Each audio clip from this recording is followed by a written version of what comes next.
Hey, how y'all doing? How y'all doing? Hey, I'm online again.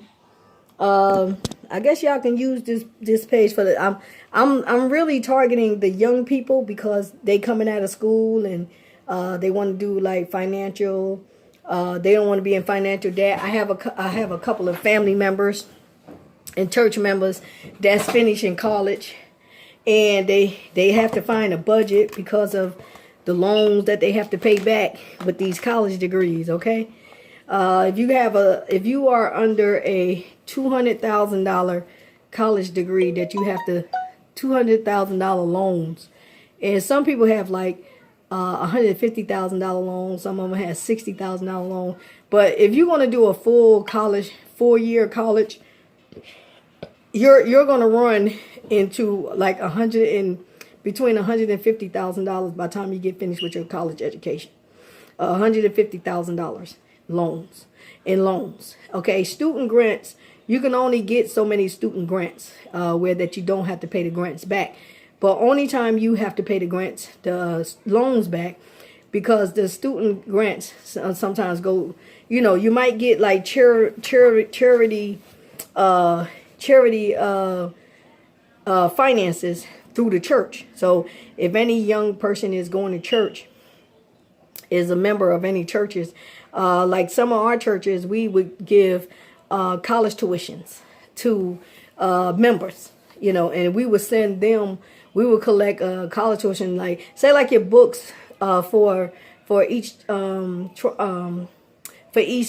cycle is like $800 to $1,600, and the church will take up a collection to pay for your book bill.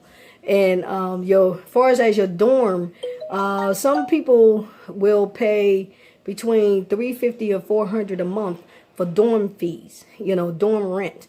And you got your books, you got your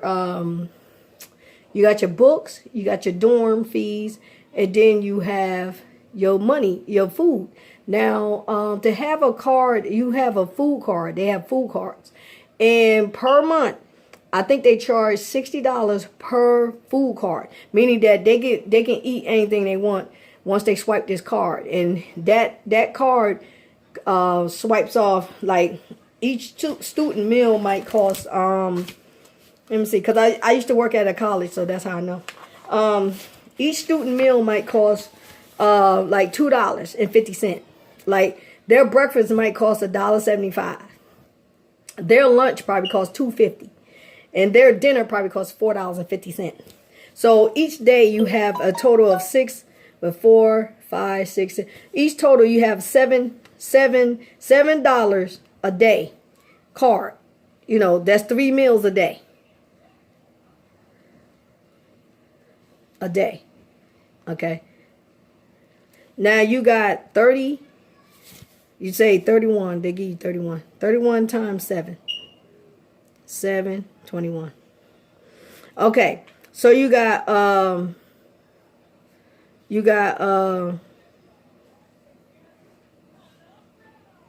okay, so they had to pay at least 21.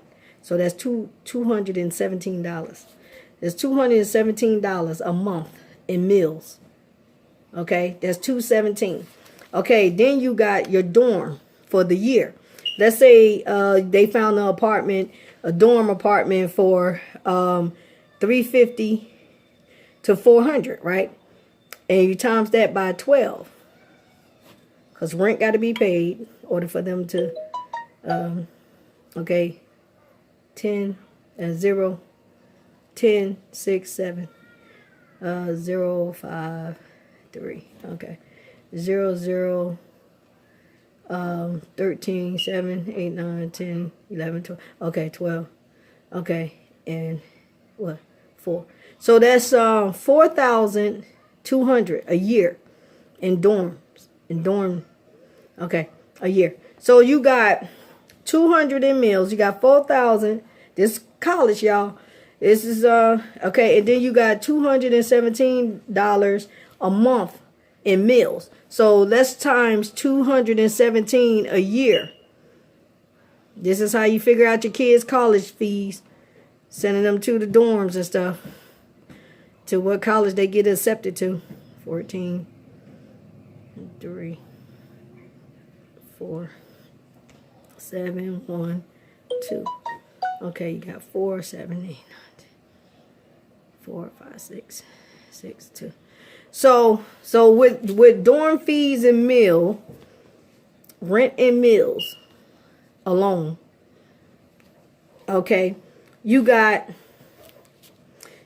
26. You got 26,000 a year and $4 a year for dorm fees. Okay, now that's not including your classes. Now let's say they've taken up a major and they need 3 classes for that year, and let's say those classes cost every bit of $318, or let's say $300, right, for each class, right? So that we already know that's $900. I mean, $1,200 per semester for the, right? So you got 12 and 12. That's $42,000 you would have to pay a year for those 3 classes that your child take up. 42,000. So you got 42,000. Then you got 4,000 for rent. 42,000. And then you got 26. What is this? For meals. The meal card, because they give them a meal card. You got, I mean 2,000, I'm sorry. You got 2,600, okay? You got 2,600. Okay? So these are all your yearly deductibles that you helping your child with. So the bill comes up to 0, I can't see. 6, 7, 8. Okay, 8. Then you got 8, 9, 10. So you got 10. And then you got 2, 3. So you got 30,800 a year that you paying for college. 30,000 a year. So if you, now times that by 4. 30,000 by 4. 4 years, right? Same class, 4 years. Okay, let's go. Okay. You got 100. I was right. I said between 150,000 by the time you finish your full 4 years. You got 150. This course that I have made up alone is $120,000 college education for 4 years. Right? So that's why I said 4 years alone. 4 years alone is going to cost you.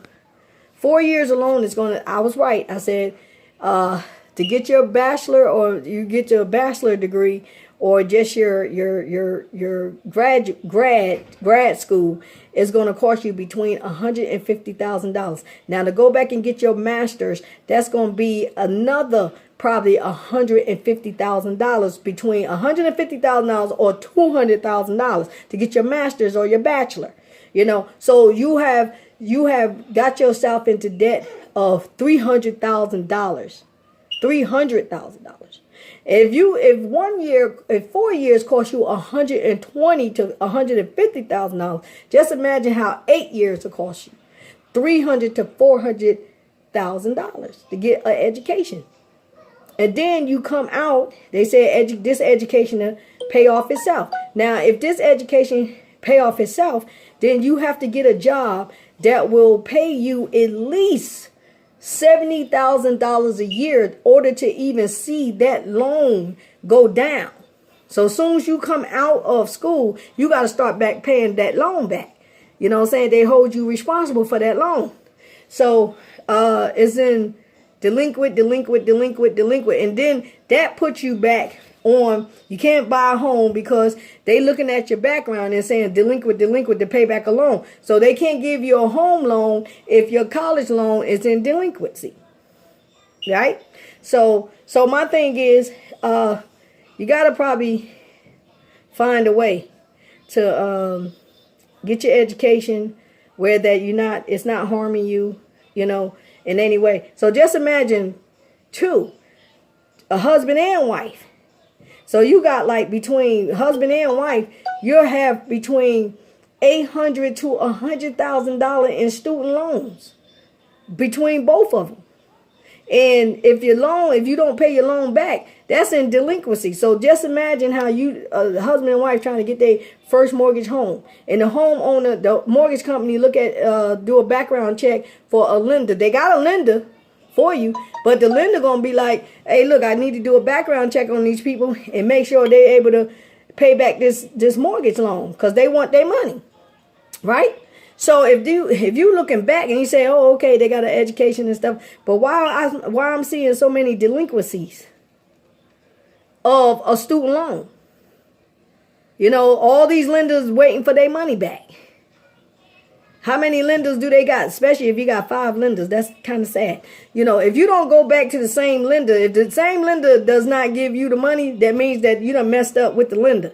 You can't get no more money from the lender, because the lender gonna have to keep. It's an ongoing thing with the lender, with you paying back money. So the lender drop you as a person that's borrowing money.